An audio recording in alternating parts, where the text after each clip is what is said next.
Hi everyone, my name is Sarah Beth, and I just finished reading The Girl with the Dragon Tattoo by Stieg Larsson.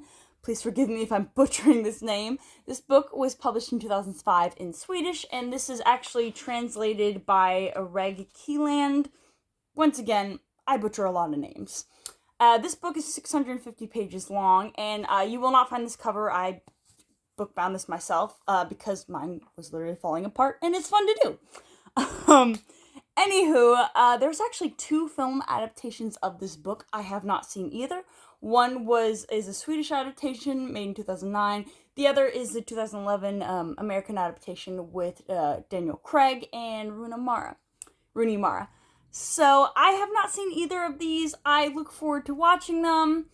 But so I came into this book completely blind, except for one spoiler, which is hacking is involved. I don't think I'm giving too much away by saying that, but that's all I knew about the novel going in. And to which I don't even think it was that big of a spoiler, because once again, it's all about this mystery in the premise, which is, there is this man, his name is Michael, I'm gonna butcher all these names because they're Swedish, Blomqvist, and he is essentially a editor, a story writer for Millennium Financial Magazine, and he, at the very beginning of the novel, he is sued for libel, in which he essentially said some damning things against the Weinstern Corporation and his source. It was perfectly implanted so that, the story wasn't real. And so he stayed quiet through the whole proceedings, and he lost and is fined a lot of money, and then has to go to prison for 3 months during that year. He doesn't know when he has to go, but he just knows he has to go because, you do the crime, do the time. And so he, right after this huge blow, somebody saw that he was down on his luck and saw that he was looking into this, and decided to investigate into his background and see what kind of person he was. And this person that decides to hire him based off his background, is Hendrik Wagner, who has this huge mystery going on that for over 30 plus years.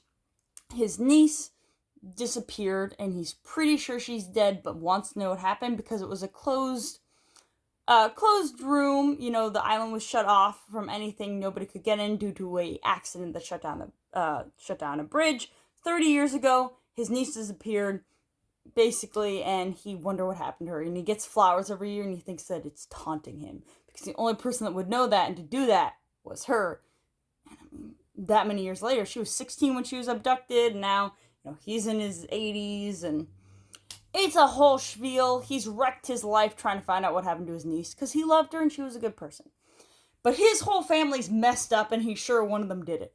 All right, he just knows that those are the only people really there on the island, and he's really just been studying the case for so many years. He has all of these binders, and so he's decided, hey, I want one last try. We're going to have this financial investigative journalist on the case. I trust him.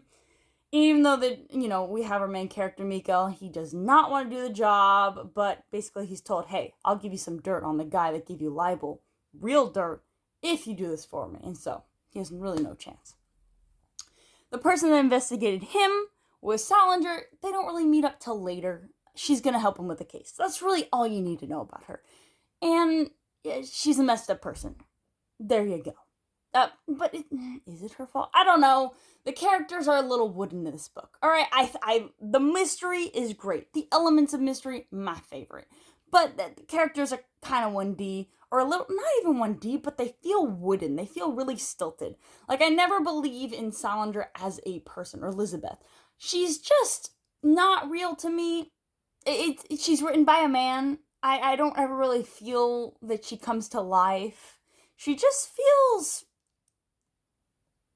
like someone doesn't really understand what her psyche could be, just on the surface level kind of stuff. You even get that a little bit with our main protagonist, Mikael, but, he's a womanizer. That's who he is. That's pretty much all you get. He's still a good guy, but he's a womanizer. That's fine. He sleeps with his partner, but she's chill with it. She's got a husband. He knows. He's chill with it. It's very, maybe it's a different culture thing, Maybe that's what it is. But at the same time, you know that the whole thing is about the mystery. And the mystery is very well done. And I love that the way that it works is modern day, we look at forensics, look at all this. We have the modern twist with, being able to garner information via computers. And, we are just flushed with knowledge in that way. And I love how that's implanted in the novel when you're taking old school with all these huge police binders and you're trying to solve a case that's 35 years old. So forensic science is not going to go. Like, all of that data corrupted. All right, you're not going to get that. So you have to use these old-timey kind of mystery tropes, not even tropes, but like techniques that, one hasn't seen in a while, and it makes sense for the novel. It's like you're reading Agatha Christie, but modern day. And I think it's interesting. You don't have the mustache twirling perfect detective that you usually have. You have like actual real characters, which I appreciate. I think that this is very enjoyable, but please check your triggers. This is a really messed up book. I don't say that lightly. I mean, personally, I feel like sometimes I have a heart of steel, and this book got me. So please check your triggers, because there are some sections that are very upsetting, and I don't think it matters who you are. Just know I'm warning you coming into this. And there's some very good twists and turns, but be careful who you recommend this to. Be careful how and when you read it, just because there's a few sections in the middle. Not the beginning. Beginning, you're safe, end, you're safe. But right there in that, I guess it's near the end. I would say, like, from half to 3/4, be warned. Anywho, I enjoyed the book. I'm gonna highly recommend it. I don't like how it ends on the cliffhanger, and even at the end, all of this extra right here, that's just them showing you the next book in the series, which I disagree with. Don't give me a taste. Give me the next book for free. Obviously, they're not going to do that, but I don't like it when they give me a taste. But I'm still going to recommend it. I think it's very good. There's multiple in the series written by this author. Unfortunately, he has now passed, and there was someone that took up the torch after him. But recommendation. Hope you enjoy my review, and have a good one.